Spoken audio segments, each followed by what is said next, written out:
another important topic and an interesting topic, that is mechanism of urine formation, which is in your excretion, chapter 4, excretion in 10th biology. Mechanism of urine formation.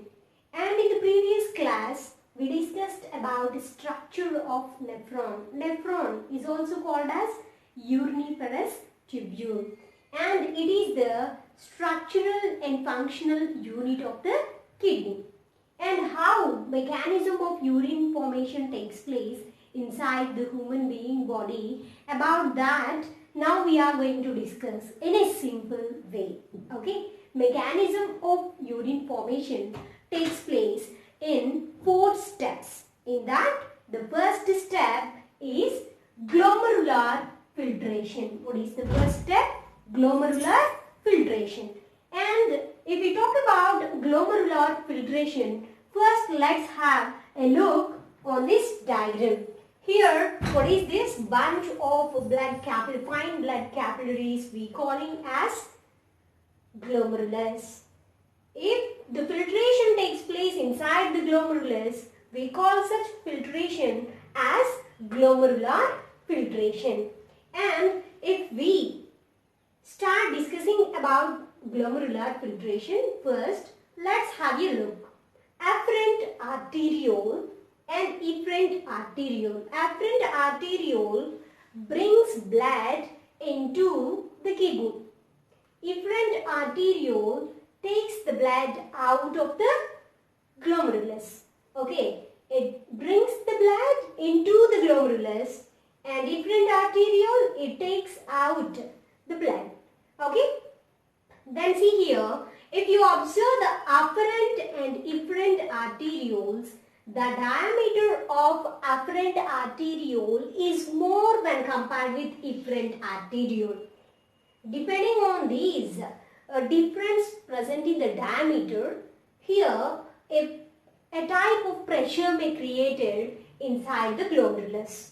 Afferent arteriole, it can able to bring more and more blood into the glomerulus as the diameter is more. But here efferent arteriole diameter is less. That's why it is able to take only less amount of blood. That's why here the blood accumulated for a long time in the glomerulus. And we also discussed about the glomerulus and the Bowman's capsule is just made up of a type of epithelial tissue, and this tissue contains a variety of cells called as podocytes. Between the podocytes, we can able to find small holes. And at the same time, Bowman's capsule also contain a little pores. By using these pores, the blood filtered here as the pressure created by the efferent arteriole. Afferent arteriole is taking more and more blood. It is giving entrance to more blood. But here afferent arteriole, because of the less diameter, it is taking only less amount of blood. And more amount of blood, it just accumulated in the glomerulus. Because of this pressure, filtration takes place. For how we filter the tea? By using a strainer. The strainer, it contains small pores. In the same manner, here also we find some small pores between the podocyte cells. And these pores allow the blood to be filtered. While the filtration takes place, along with the waste materials, some useful materials also entered into the Bowman's capsule. And this filtration capable to done by the help of pressure, we call this type of filtration as pressure filtration. What we are calling glomerular filtration is also called as pressure filtration or ultrafiltration. What is the other name of glomerular filtration? Glomerular filtration is also called as ultrafiltration or pressure filtration. Along with the waste materials present in the blood, some of the nutrients, useful materials also filtered out into the Bowman's capsule. Okay. Then see here. Waste molecules are present in the filtrate. Nutrients like proteins, amino acids are present in the filtrate, and at the same time some amount of water is also present in the filtrate. And the filtrate, the liquid which is entering by the glomerular filtration into the Bowman's capsule is called as glomerular filtrate or primary urine. Primary urine. Here the liquid which is entering into the Bowman's capsule we calling as primary urine. The composition of primary urine, the chemical composition of primary urine is equal to the blood.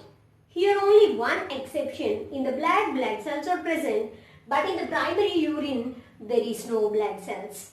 Okay, that is the one exception. The composition of primary urine, blood, both are same. Only one exception. Blood contains blood cells, but primary urine does not contain any blood cells. Now, this step is called as glomerular filtration. As the filtration takes place inside the glomerulus, we are calling that filtration as glomerular filtration or pressure filtration or ultrafiltration. Then move to the second step. In the mechanism of urine formation, we are in the second step, tubular reabsorption. By hearing this word, you can able to understand.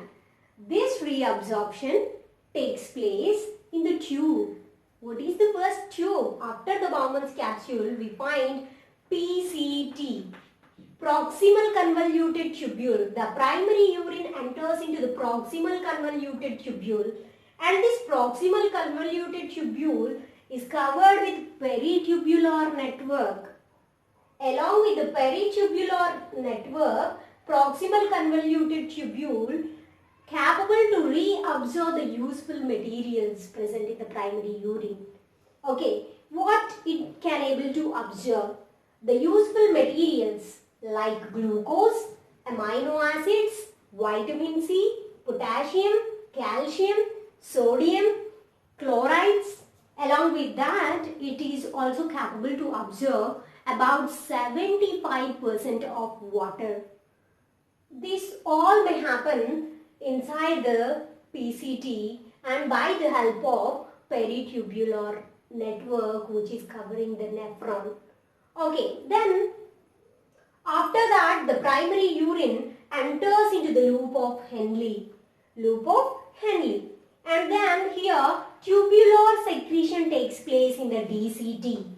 Tubular secretion takes place in the DCT. In the tubular secretion, the waste materials which are present in the primary urine or blood it just secreted again into the DCT. Okay. Here DCT is also covered with peritubular networks. These peritubular network able to secrete the waste materials which are present in the excess amount of waste materials which are present in the blood again into the DCT. Okay. And then what are the waste materials which are secreting into the DCT? See here, urea, uric acid, creatinine and potassium, sodium, hydrogen ions. Salts like potassium, sodium, hydrogen ions, they just secreted again into the DCT.